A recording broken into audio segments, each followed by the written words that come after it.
हम ममता झा समस्त मिथिलावासी के गोर लागे छी। नचारी गावे जा रहल छी। जय मिथिला, जय मैथिली, जय माँ जानकी।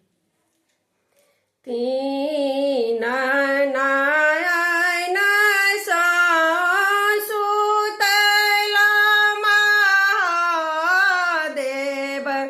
तीन नयन सँ सुतल महादेव, सब धन लय गेल चोर गे माई, सब धन लय गेल चोर गे माई। आई हे माई पर हे पड़ोसिना, आई हे माई पर हे पड़ोसिना, शिव जी के दियानु जगाई गे माई, शिव जी के दियौना जगाई गे माई।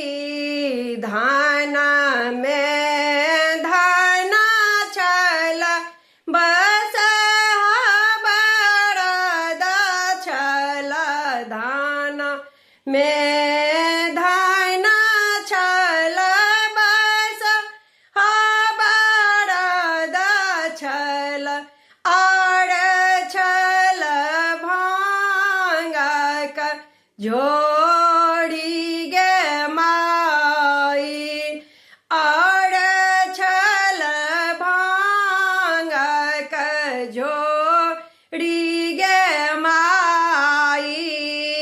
खोजी जोई लाए बबस बरद हम, खोजी जोही लाए बबस बरद हम, कहाँ सो लायब भांगक झोरी गे माई, कहाँ सो लायब भांगक झोरी गे माई। भानहि विद्यापति सखी सब गाओल, इहो थिका त्रिभुवन नाथ गे माई, इहो थिका त्रिभुवन नाथ गे माई। धन्यवाद।